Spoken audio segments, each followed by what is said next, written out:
Okay, so this is the brief overview for the special picks for the sample race on Saturday, April the 1st, 2017, playing Gulfstream Park, race number 9. It's the first leg of the Rainbow Pick 6. My initial goal for this special pick was to put together a Rainbow Pick 6 card, but this first leg in the sequence was so complicated that I spent literally 8 hours handicapping the race, watching video of replays and documenting. But like I mentioned in the write-up, turf races in general are a little more difficult than dirt races because I can't rely on speed figures as much. Turf races, they tend to be a little slower early and fast late. And trips matter a lot more. I do like to use thorograph figures and Ragozin figures for the turf for this reason. I rely on them a little more heavily.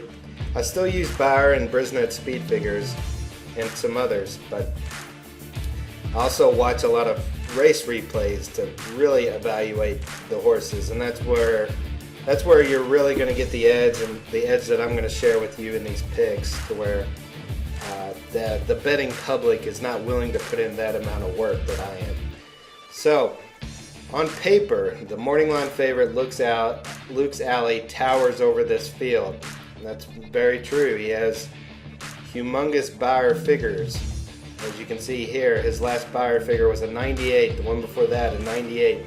You can ignore this one on the dirt. That was a 91, a 103 before that. His closest competition, the best they've thrown, is a 95 3-back for Ice Cutter. And the others are in the 90s. Brisnet's pretty much the same, and Thorograph, you can see these 3 and 4-back, he was super low. But then in the more recent, he's been off form, which that's true if you look at his more recent races. And also, it's a little more competitive with regard to thorograph figures. So that's why I tend to rely on them more on the turf especially. So I dug in and I watched every one of his races and to try to figure out if he was a beatable favorite. So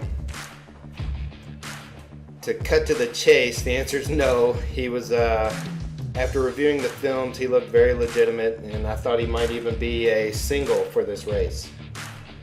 So, full disclosure, I'm creating this video after I already know the results. Normally, that obviously won't be the case. I ran out of time to create this video before I created this sample, which I knew was going to be a free sample, so obviously it doesn't really matter. But the grades I came up with for each horse and the ranks I assigned each horse, I did before the race, and I did all the research before the race. So I will, in the spirit of full disclosure, I'm going to tell you where I was wrong and where I was right. So let me just scroll back up to the top. Okay. So this is the special picks. I came up with A's and B's for this race because I thought Luke's Alley was a beatable favorite at the beginning, but after research I said no, and I said he might even be a single, but I was hesitant to make him a single because it looked very competitive. He had some poor recent clocker reports on the DRF clocker reports. Said they were just average. And Bruno with the works, he gave the same workout report an all-star workout. And this is an older horse. He's 7 years old, facing some younger horses. Appeared to be going off form in his last 2 races, which made me nervous as well. But I'll elaborate more on that in the deep analysis video. But for now, I will go ahead and tell you straight up that Luke's Alley ends up dead heating in this race with my B choice horse, number 5, Farce, who I said these all had a real chance of winning at a price. Farce went off at 10-1. The favorite got bet down to even money because the betting public is going to go by these numbers right here. The Beyer figures, they always get hammered at the windows, and that's just a given. So I also liked Ice Cutter in this race. I thought he had a chance. He had thrown a Beyer 2 back, but and his Thoroughgraph figures were competitive, but for whatever reason he didn't fire today. There was a big discrepancy between the Briz and Beyer speed figures. He had just been recently claimed from Christopher Clement, never hit, only shown the whip in his last race. I thought it might have been a prep race, so I gave him a shot at 12-1.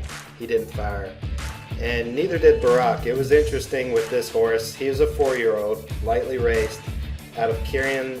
McLaughlin is the trainer for both him and number 5 Farce. So they were stable mates. They're both owned by the same owners, and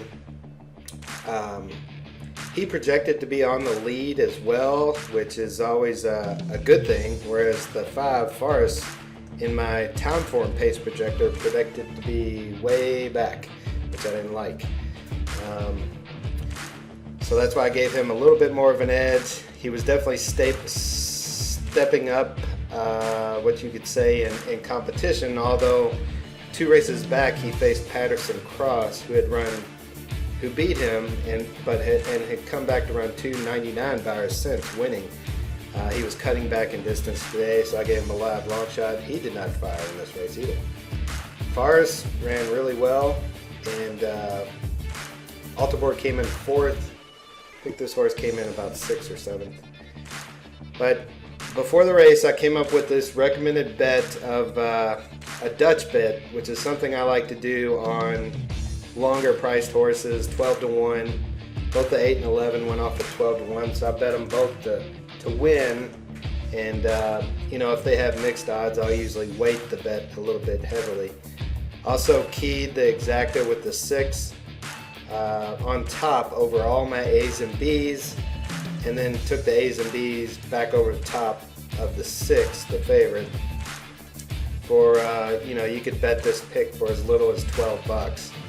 And full disclosure, this exacta did hit. They actually both hit, because this race ended up being a dead heat between the 5 and the 6 horse, which cut down the price on a 10-1 horse coming in first over the rest of the field. But he returned $21 on a $1 exacta bet, so a decent return for the favorite, still coming in second.